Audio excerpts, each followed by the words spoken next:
क्या है? क्या ये महिला को कराना चाहिए? और एंटी स्कैन से क्या बच्चे के जेनेटिक रिस्क का पता चलता है? वो एक स्क्रीनिंग टेस्ट है। ये समझना ज़रूरी है कि एंटी स्कैन जो होता है एक स्क्रीनिंग टेस्ट होता है, वो परमानेंट टेस्ट नहीं होता है, फाइनल टेस्ट नहीं होता है। अगर वो पॉजिटिव आता है उसको हम कंबाइन करते हैं ब्लड टेस्ट से और उसके बाद हम एक निष्कर्ष पे पहुंचते हैं कि उसको जेनेटिक दिक्कत है कि नहीं है। शुरुआती प्रेगनेंसी में जो ब्लीडिंग होती है वो नॉर्मल है या खतरे का निशान है? और इम्प्लांटेशन ब्लीडिंग और मिसकैरेज में फ़र्क कैसे समझें?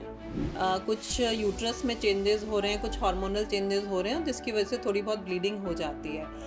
और जो मिसकैरेज होता है उसमें हैवी ब्लीडिंग होती है, पेन होता है, क्रैम्पिंग होती है। प्रेगनेंसी में हार्टबर्न और एसिडिटी को कैसे मैनेज करें? कि अगर प्रेगनेंसी है तो आपको कच्चा पपीता नहीं खाना है। ट्विंस का पता पहले अल्ट्रासाउंड में कैसे चलता है? Welcome to C News Bharat podcast और मैं हूं आपके साथ ज्योति श्रीवास्तव। आज हम जिस विषय पर बात करने जा रहे हैं उस विषय को लेकर लोगों के मन में कई भ्रांतियां और कई तरह के कंफ्यूजन होते हैं। विषय है गर्भावस्था या प्रेगनेंसी। अमूमन जब एक औरत माँ बनती है तो वो कुछ ऐसे अनुभव महसूस करती है जो शायद उसने पहले कभी ना किए हों। और प्रेगनेंसी के दौरान क्या करना चाहिए, क्या नहीं करना चाहिए और किन चीज़ों का विशेष ध्यान रखना चाहिए, इन सभी विषयों पर आज हम डिटेल से इस पॉडकास्ट में जानेंगे। हमारे साथ इस वक्त मौजूद हैं देश की जानी मानी गायनोकोलॉजिस्ट, आईवीएफ एक्सपर्ट और दीवा आईवीएफ लखनऊ की director doctor Vaishali Jain. Doctor Vaishali Jain, आपका बहुत बहुत स्वागत है हमारे पॉडकास्ट हेलो में। ज्योति, हेलो। सबसे पहले प्रेगनेंसी के बारे में कुछ बेसिक चीज़ें बताइए जो महिलाओं को ध्यान रखनी चाहिए। देखिए, जो प्रेगनेंसी है एक सौभाग्यपूर्ण और आनंदमयी सफ़र है उसका।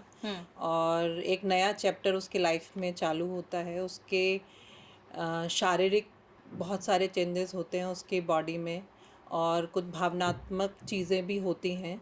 और इस सफ़र में उसको अपने फैमिली का सपोर्ट चाहिए और डॉक्टर की सलाह से वो अच्छे से ये सफ़र कर सकती है। और एक लंबा सफ़र होता है 9 महीने का। जो हमने प्रेगनेंसी को 3 ट्राइमेस्टर्स में हमने डिवाइड करा है। फर्स्ट ट्राइमेस्टर, सेकंड ट्राइमेस्टर और थर्ड ट्राइमेस्टर। तो हर जो ट्राइमेस्टर है उसके अलग साइंस होते हैं, सिम्टम्स होते हैं और ऐसे ही बेबी की ग्रोथ भी उसके अकॉर्डिंग ही होती है। तो इन सब उसको सलाह से वो इसको पार कर सकती है। एंटी स्कैन क्या है? क्या ये महिला को कराना चाहिए? और एंटी स्कैन से क्या बच्चे के जेनेटिक रिस्क का पता चलता है? देखिए, न्यूकल ट्रांसलूसेंसी एक तरह का अल्ट्रासाउंड होता है और न्यूकल ट्रांसलूसेंसी उसमें हम मेजर करते हैं जो बच्चे के गर्दन के पिछले हिस्से में कुछ द्रव इकट्ठा होता है और उसकी हम डेप्थ नाप के हम कुछ जेनेटिक डिजीज़ के बारे में पता कर सकते हैं।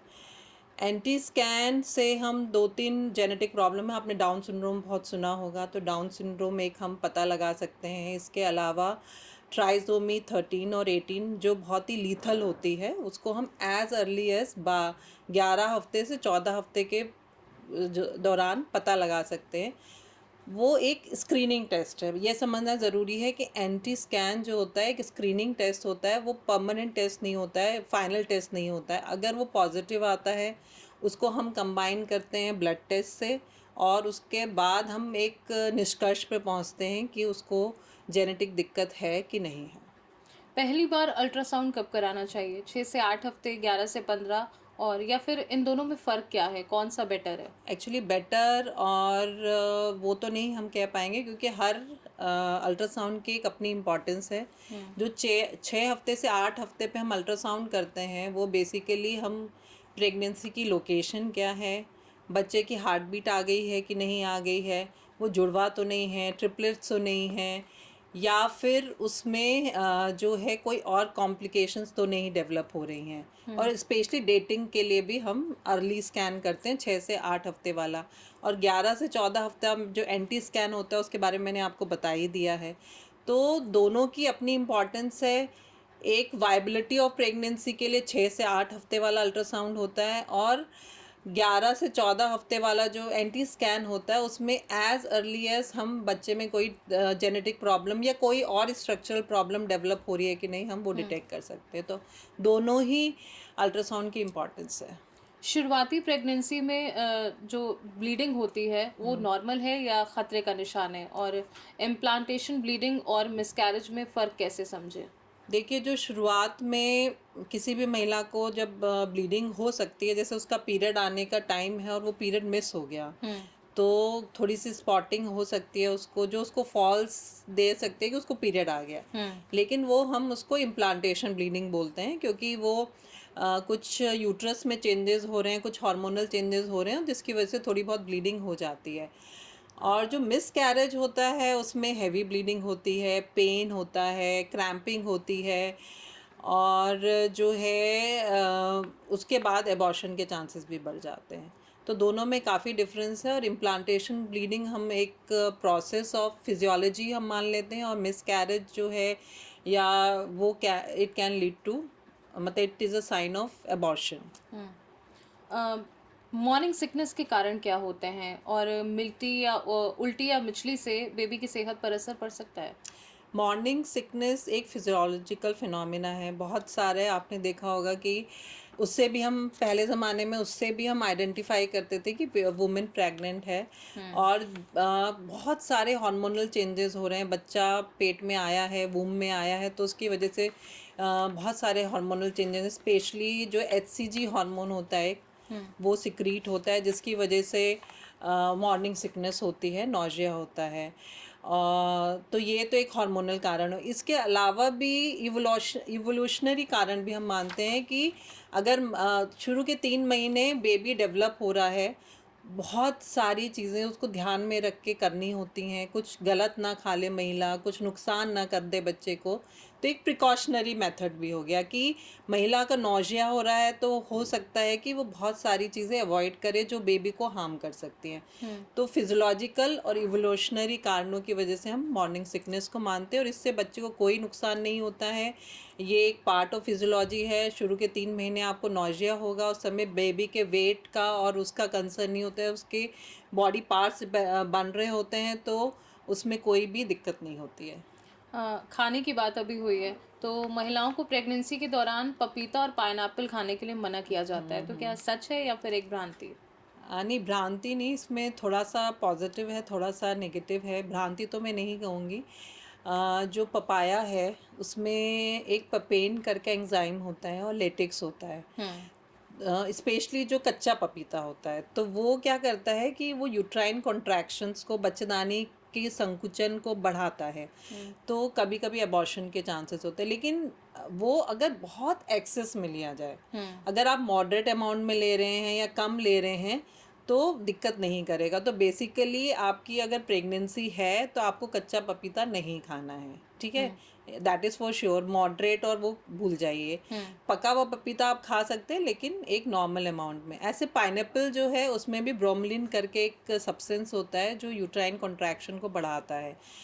तो एज सच पपाया या पाइनएप्पल में बहुत सारे न्यूट्रिएंट्स भी होते हैं, हुँ, विटामिन सी भी होता है, और बहुत तरह तरह के विटामिन्स होते हैं उसमें, तो हुँ। उनकी न्यूट्रिशन वैल्यू अपनी जगह है।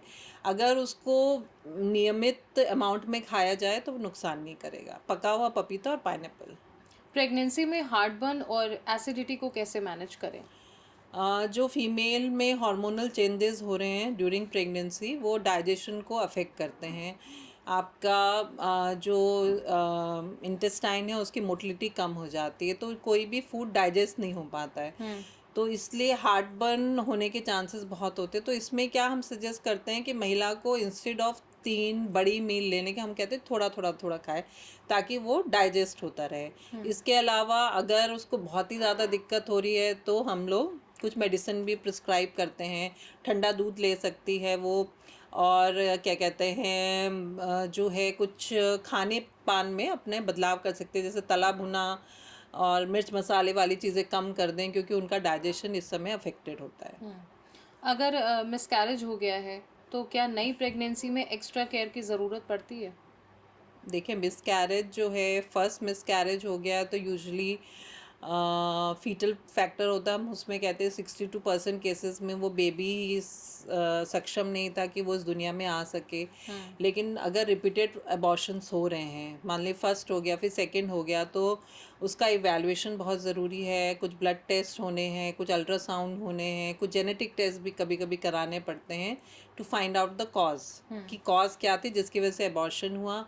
10% में कोई कॉज भी नहीं हमें मतलब पता चलता है। तो द बॉटम लाइन इज़ कि अगर आपको एक मिसकैरेज हो गया है तो आप जब भी नेक्स्ट प्रेगनेंसी प्लान कर रहे हैं तो डॉक्टर की सलाह से प्रेगनेंसी प्लान करें। और एक pre conceptional counselling is very important.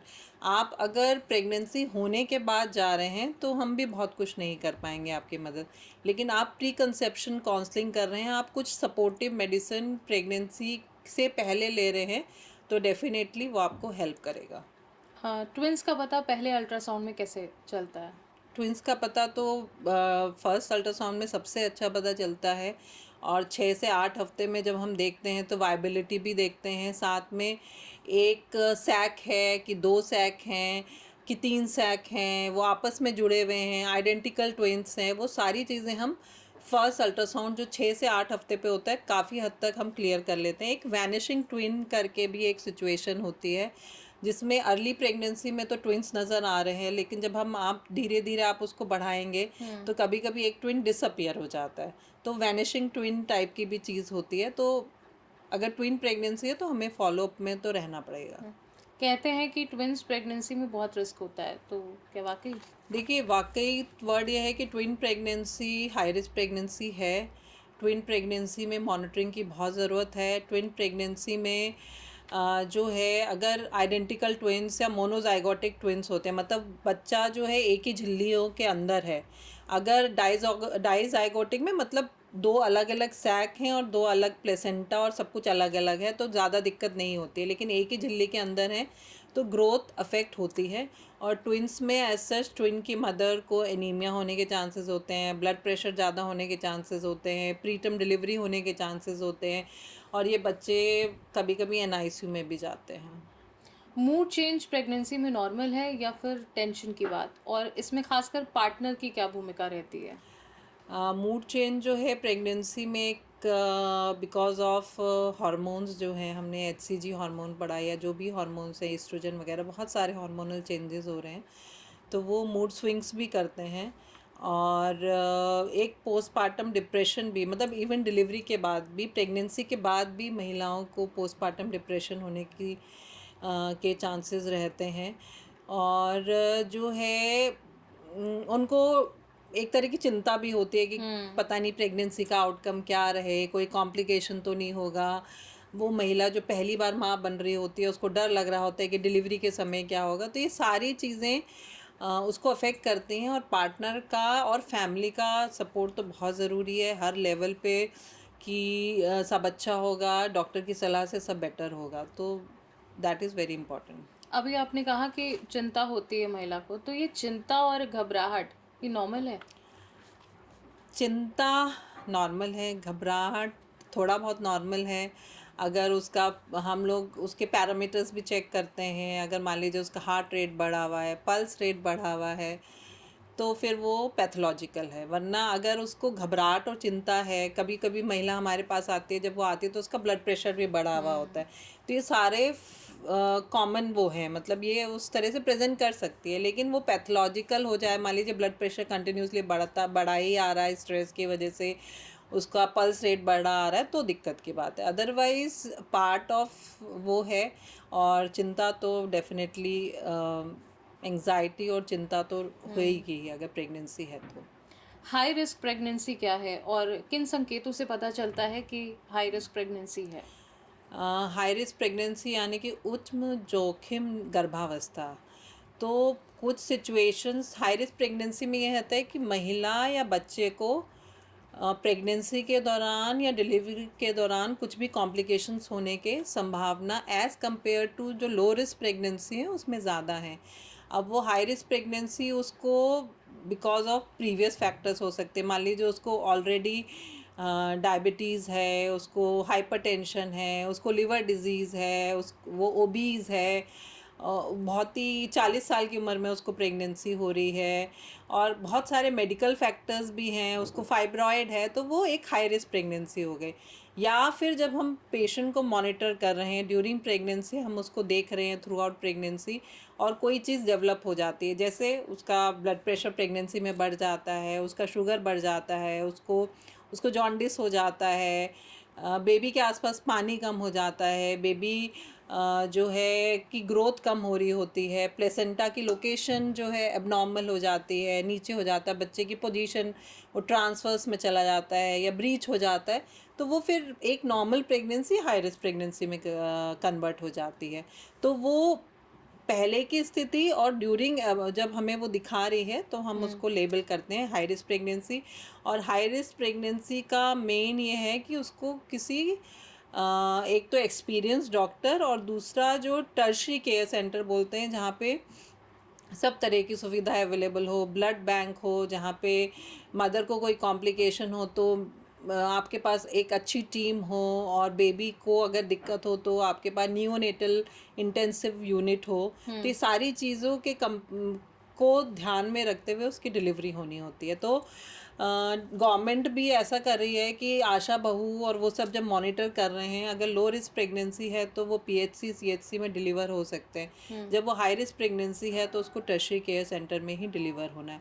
Symptoms तो अब जैसे महिला का 2 किलो वज़न बढ़ना चाहिए और उसका वज़न जो है 2 किलो से ज़्यादा बढ़ रहा है, तो she can and up in PIH, मतलब उसका ब्लड प्रेशर बढ़ने के चांसेस है। मान लीजिए आपके पास विजिट में है, उसका ब्लड प्रेशर बढ़ा हुआ है, उसको खून की कमी है, उसको सांस फूल रही है, उसको टाइम से पहले दर्द चालू हो गया, तो ये सारी चीज़ें sign and symptoms of high risk pregnancy हैं। इसके कारण क्या क्या होता है, किन कारणों से?